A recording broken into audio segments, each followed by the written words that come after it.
Hey, it's Jordan. I'm here in Detroit, and you can't see me, which is probably better for you. Sometimes I'm not that attractive. But we're going to be dark in here, interviewing some auto workers because, frankly, there's a lot of intimidation that goes on between executives and auto workers, where auto workers, you know, if they want to speak and actually share what's actually going on, they don't want repercussions from their bosses. And this is from all the plants. So these folks have been kind enough to talk to us, and we're going to dark out their faces. So you guys are from Fiat Chrysler plant, which is one of the big plants here, international company. And I just want to start. I know you're not with GM, but obviously that's what's going on in the immediate. It seems like this kind of blindsided the auto workers here, nearly 15,000 in several states. And GM just raked in 8.1 after taxes billion in profits, which my understanding is they're doing better than ever. So kind of give me your feeling as in terms of, you know, it just seems like they're not even hiding it anymore. They're basically draining every last ounce, you know, of juice out of the orange and then discarding you. How is that? For you guys, you might not be being laid off in the short term, but I'm sure there's fears of that happening. Well, what's going on with GM? Currently, it did blindside the UAW. I will be honest and say that even though I'm not working at GM, we went through the same thing at FCA. At one point, our plant was scheduled to close, which would be SHAP. But at the end of the day, the blindsiding of the auto workers as a whole, after the bailout that came under Obama, was to help the auto workers that work within America that benefits a ton of folks, right? It's a trickle-down effect there. When you speak about the profits that was made by GM, it's not that the money cannot be made for investment within the states. They made a conscientious choice to go somewhere else. And it had to be very calculating because they know under good faith that we came to the table several years back and said, hey, we want to make this work with you guys. There's some things that needed to improve as quality within all the automakers, and the workers was willing to step up. But when that bailout money was given for GM to take that money and any auto worker and then just turn around and leave under the next administration, which is under the Trump administration, it is a slap in the face. And I believe it's a shock to many. Mm-hmm. You mean the Trump that was going to open up all these factories and bring the jobs back? We'll get to that. Right. So I want to ask you guys, I mean, obviously you work hard job, manual labor. There's a lot of temporary workers too that we're starting to see now. Kind of, what's the morale as an auto worker? Is it kind of just like waiting for the iceberg? Sorry to be dramatic, but is it just kind of waiting for your layoff or whatever GM's going to do? Because it doesn't really seem like there's any safeguards for your jobs.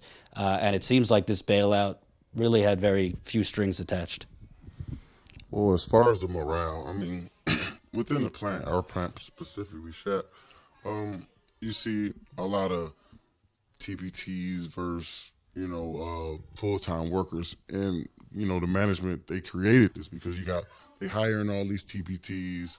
Of course, we want the TPTs to be rolled over and to have them full-time. TPTs, temporary workers. Yeah.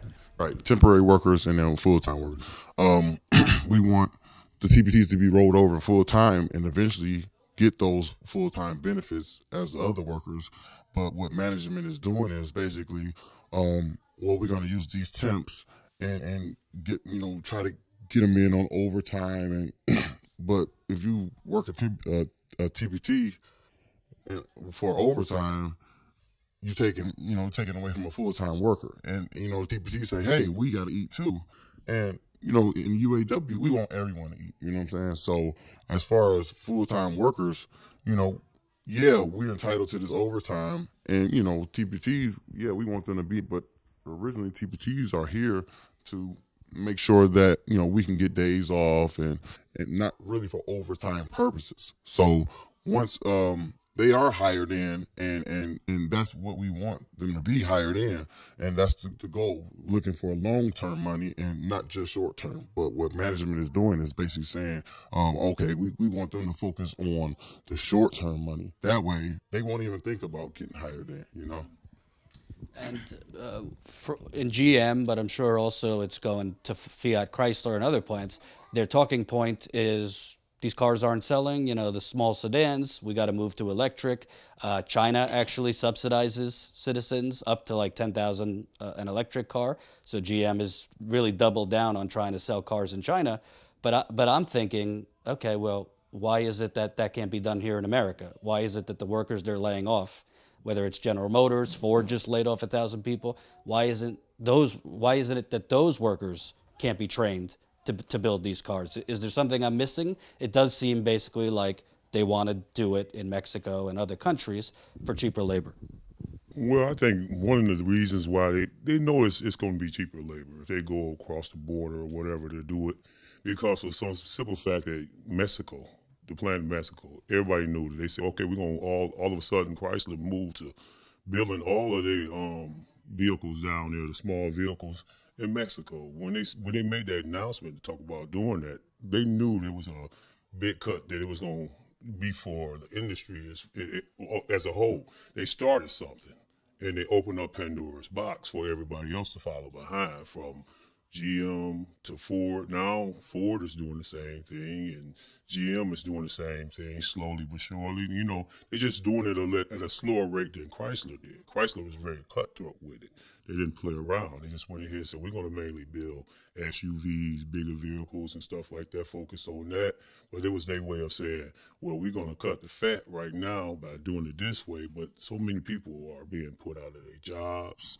And then like he said, just piggyback off what he said, the use of the TPTs come into place there. Now they rehire, but they're not really rehiring. They bring in TPTs. It's TPTs that we know for a fact at Shep that have been, TPTs for 5 years until they got rolled in, But at that point in time, they're gonna make a big profit because they're utilizing, a guy or a girl that's making about $15, $17 an hour to do work, when they done did 5 years. At that point in that rate, they should be at $20-something an hour, but they're not, because they just utilize, say, okay, we're going to have TPTs. TPT becoming a big old pool, a big old workforce almost for Chrysler. Probably pretty sure it's going to be for Ford and GM going forward.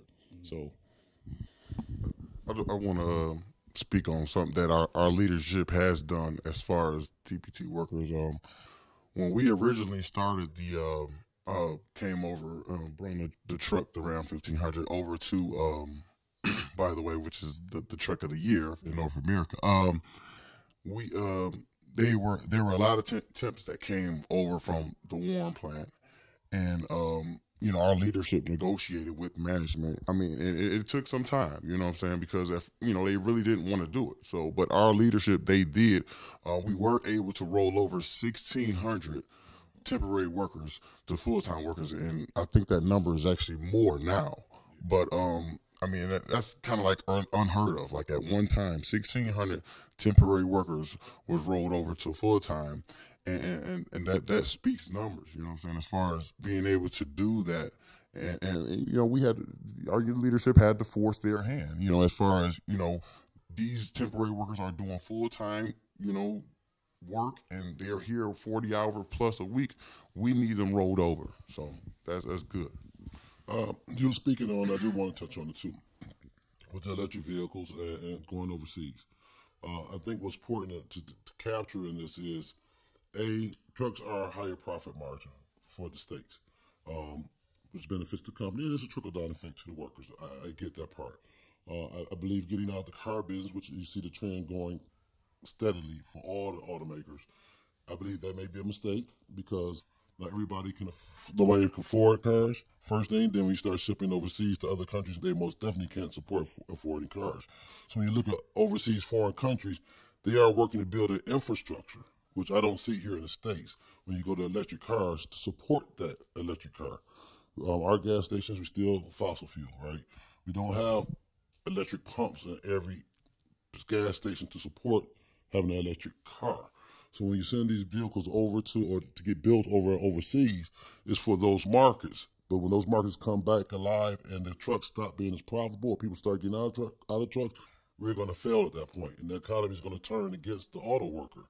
I think it's a very, very big mistake under the Trump administration to ignore that, and for the automakers to ignore that. The components that go on these electric vehicles, they're not being produced here in the States, nor is the workforce being trained to produce them in the States. They're being produced overseas, and the few that trickle back here, we're just assembling them. That's going to affect our powertrain plants, which a lot of families live off of. Because if you don't have an engine, combustion engine, and the worker's not trained to build batteries and make batteries, then there's a whole sector that's going to be wiped out when electric cars do finally arrive in full masses. So I think that's something that's important to note. And I'd point out, Trump, I mean, we know he's kind of a phony and made a lot of empty promises, but this lack of the infrastructure you're talking about for renewables, electric, is a bipartisan thing. I mean, you look at the Democratic Party now, they refuse to embrace a Green New Deal. They have a new committee under Nancy Pelosi, but they're not, you know, all these people take money from the fossil fuel industry. You got new fracked gas pipelines all over the place.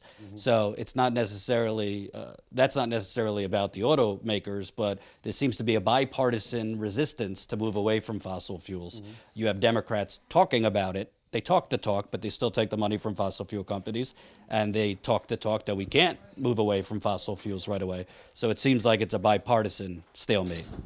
And I can see that point of view. Actually, I can, but, and I do, I most definitely see it. And I'm not going to say Democrats or Republicans, either hands are clean, but I will say I'm moving American for it. And when I say American, when they say let's make America great again, I don't know when it was great, but that's what they say, right? Not never for Never for African Americans, for sure. But when they say that, I'm thinking of let's make America fast forward, future forward, no matter what side of the aisle you sit on. And if you're actually concerned about the workers, not just auto workers, we shouldn't just be a service industry country. We need to produce. We need to manufacture. So whether you're a Democrat or a Republican, I am asking you guys, look past today, tomorrow, 5 years from now, or your next election. Look 10, 20 years down and put a plan in place. Because ultimately, it's going to affect, if not you, it's going to affect your sons, your daughters, your grandkids. And it's most definitely going to affect us as auto workers. I want to get you in here. I think something that's lost, because like in the very little coverage this gets in the media, it's just the numbers, you know, like how many people are getting laid off, but there's not a lot of attention on like Detroit or Lordstown, Ohio, and the communities. It's obviously a trickle-down effect. So whether it's GM and their layoffs now, Fiat Chrysler, hopefully not, but if something happens down the road and there's a recession and they start laying off, can you kind of talk about what it does to an already, frankly, battered and bruised Detroit? Well, I think from the beginning, the poison had already been injected in the body, right? And what I mean by that is it's almost like when you walk past something, you're working so fast, it's not until you kind of settle down that you notice, man, my hand bleeding. When did I cut myself? So when they did the right to work, that was the prick, right, to bust up the union. And things that we touched on is TPT, temporary workers. We touched on renewable fuels, battery, electric cars, things like that nature, right? But ultimately, they have injected poison in the body. Because when you have temporary workers that work full-time hours, in their mind, they're full-time. And they forget, because you let them work so long, they forget that they're temporary workers. So then when you go to reduce them back to what they were hired for, which is the temporary status, now anger sets in. What do you mean? I work next to my union brother, sister. We do the same thing. We've been here. So now it creates animosity. It creates work atmosphere that's now, it's no longer a collaborative work environment. It's a hostile working environment. Then you start slowly but surely putting in different rules that we talked about to basically capitalize. So when you have Democrats, Republicans, higher ups, how can you stop something when you have interest in both? You have interests across seas where they have these low-paying jobs. But then you also have a corporation over here that's promoting the layoffs. So in everything that they do, it is a cost benefit to them.